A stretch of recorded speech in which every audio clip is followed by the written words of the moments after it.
नमस्कार। आज हम भारत की साइबर सुरक्षा तैयारियों पर थोड़ी गहराई से बात करेंगे। हमारे पास भारत की साइबर रक्षा भविष्य के युद्धों की तैयारी इस विषय पर कुछ दिलचस्प जानकारी है। देखिए, ये तो साफ है कि अब लड़ाई सिर्फ सरहदों पर नहीं लड़ी जा रही, ये हमारी डिजिटल दुनिया में भी आ चुकी है। तो आइए समझने की कोशिश करते हैं कि भारत आने वाले साइबर खतरों, हमलों और हाँ, डिजिटल जासूसी से निपटने के लिए क्या कदम उठा रहा है, कैसे तैयार हो रहा है। बिल्कुल।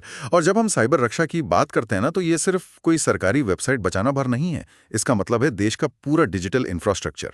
आप सोचिए, हमारे military networks, power grids, banking, telecom, यहाँ तक कि हमारा जो संवेदनशील स्ट्रेटेजिक डेटा है, उन सबको साइबर हमलों से महफूज रखना, ये एक बहुत बड़ा और पेचीदा काम है। इसमें तकनीक भी है, संगठन भी और नीतियां भी। हाँ, आपने सही कहा कि ये सिर्फ वेबसाइटों से कहीं ज्यादा बड़ी बात है। लेकिन ये भविष्य के लिए इतना अहम क्यों हो गया है अचानक? मतलब ऐसा क्या बदला है कि ये राष्ट्रीय सुरक्षा का इतना बड़ा मुद्दा बन गया? देखिए, असल में युद्ध का आप कह सकते हैं मैदान ही बदल गया है। अब जितनी चिंता हमें अपनी सीमाओं की है, उतनी ही या शायद उससे भी ज्यादा हमें अपने सर्वर्स की करनी पड़ रही है। हैकर्स हैं, स्पाईवेयर है, डिजिटल जासूसी, मैलवेयर, ये ऐसे हथियार हैं जो किसी भी देश को हम काफी नुकसान पहुंचा सकते हैं। अर्थव्यवस्था को ठप कर सकते हैं, बिजली बंद कर सकते हैं, या फिर सोचिए, बेहद गोपनीय जानकारी चुरा सकते हैं। वो स्टक्सनेट वर्म याद है जिसने सीधी ईरान के न्यूक्लियर प्रोग्राम के सेंट्रीफ्यूजेस को फिजिकली डैमेज किया था। हाँ, वो तो वाकई चौंकाने वाला था। बिल्कुल। या फिर वो सोलरविंड्स हमला, जिसने अमेरिका की कई सरकारी एजेंसियों में सेंध लगा दी थी। और आजकल तो ये रैनसमवेयर हमले कितने आम हो गए हैं, अस्पतालों पर, पावर ग्रिड पर फिरौती मांगने के लिए। ये सब दिखाता है कि खतरा कितना असली है और कितना विनाशकारी हो सकता है। ये उदाहरण तो सच में चिंता बढ़ाते हैं। स्टक्सनेट वाला मामला दिखाता है कि ये सिर्फ डेटा चोरी नहीं, ये तो भौतिक नुकसान भी कर सकते हैं। भारत भी तो ऐसे खतरों से जूझ ही रहा होगा। हाँ, बिल्कुल। भारत लगातार निशाने पर है, खासकर हमारे जो अहम सेक्टर्स हैं, रक्षा, स्वास्थ्य, वित्त। मुंबई पावर ग्रिड पर जो हमला हुआ था, उस पर शक की सुई चीन की तरफ गई थी। और हमारे रक्षा वैज्ञानिकों की साइबर जासूसी की खबरें भी बीच बीच में आती रहती हैं। तो ये घटनाएं हमें लगातार याद दिलाती हैं कि हमें कितना ज्यादा सतर्क रहने की जरूरत है। तो फिर इन बढ़ते खतरों को देखते हुए हमारी सरकार, हमारा रक्षा मंत्रालय ये कैसे जवाब दे रहे हैं? क्या कोई खास एजेंसियां हैं जो इस मोर्चे पर तैनात हैं? हाँ, कई एजेंसियां हैं और वो मिलकर काम कर रही हैं। एक तो है राष्ट्रीय साइबर समन्वय केंद्र, जिसे NCCC कहते हैं। इसका काम है अलग अलग स्रोतों से साइबर खतरों की इंटेलिजेंस इकट्ठा करना, उसे एनालाइज करना।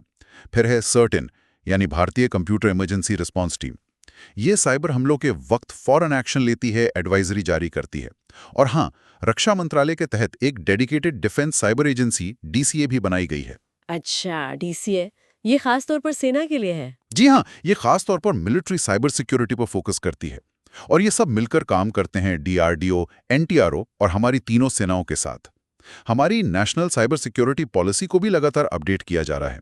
यहाँ तक कि एक साइबर स्वच्छता केंद्र भी है जो आम लोगों और संस्थाओं को बॉटनेट क्लीनिंग और मैलवेयर हटाने में मदद करता है। ये मल्टी एजेंसी अप्रोच तो काफी व्यापक लग रहा है। क्या हम दूसरे देशों से भी कुछ सहयोग ले रहे हैं, क्योंकि ये खतरे तो ग्लोबल हैं? बिल्कुल सही कहा आपने। भारत ने इजरायल और अमेरिका जैसे देशों के साथ, जो तकनीक में काफी आगे हैं, साइबर सुरक्षा सहयोग समझौते किए हैं। हम नियमित तौर पर उनके साथ जॉइंट एक्सरसाइज भी करते हैं।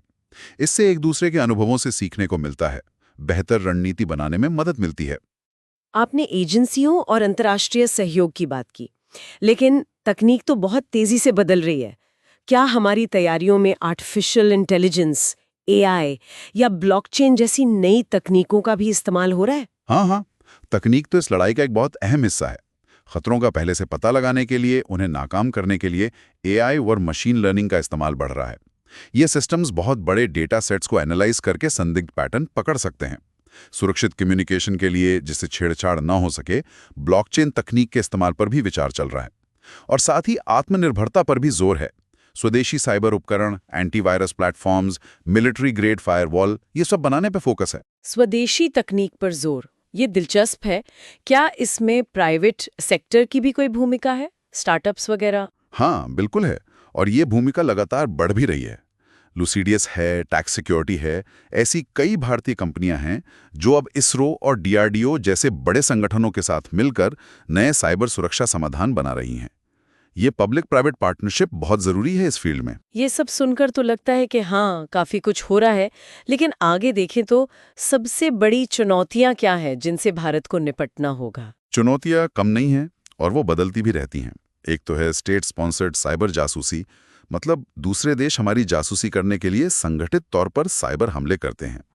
दूसरा बड़ा खतरा है फेक न्यूज़ और साइकोलॉजिकल साइबर वॉरफेयर। इसका इस्तेमाल देश में भ्रम फैलाने, अस्थिरता पैदा करने के लिए हो सकता है। फिर आधार जैसी जो बड़ी प्रणालियां हैं, उनमें करोड़ों नागरिकों का डेटा है। उसकी सुरक्षा, उसकी गोपनीयता, ये एक बहुत बड़ी जिम्मेदारी है। और शायद एक बहुत बड़ी व्यावहारिक चुनौती है स्किल्ड साइबर सिक्योरिटी प्रोफेशनल्स की कमी। हमें ऐसे विशेषज्ञ बड़ी संख्या में चाहिए। हाँ, ये प्रोफेशनल्स की कमी तो वाकई एक गंभीर मुद्दा लगता है। क्या इसमें आम नागरिक भी कुछ कर सकते हैं? हमारी आपकी कोई भूमिका हो सकती है? निश्चित रूप से। देखिए, हर नागरिक साइबर सुरक्षा की पहली दीवार बन सकता है।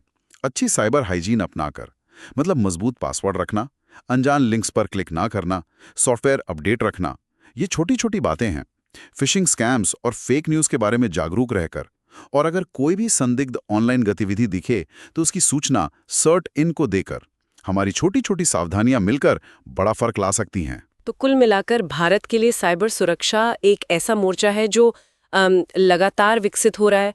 इस पर लगातार ध्यान देने की जरूरत है। तैयारियां तो चल रही हैं, लेकिन चुनौतियां भी गंभीर हैं और ये लड़ाई शायद कभी खत्म नहीं होगी। बिल्कुल सही कहा। और यहाँ एक सोचने वाली बात यह भी है, जैसे जैसे हमारा देश, हमारा जीवन और ज्यादा डिजिटल होता जा रहा है, तो हमारी रोजमर्रा की जो ऑनलाइन गतिविधियां हैं, वो जाने अनजाने राष्ट्रीय सुरक्षा से कैसे जुड़ जाती हैं। इस बदलते डिजिटल माहौल में व्यक्तिगत जागरूकता और हमारी खुद की जिम्मेदारी का महत्व कितना बढ़ गया है, इस पर शायद हम सबको सोचने की जरूरत है।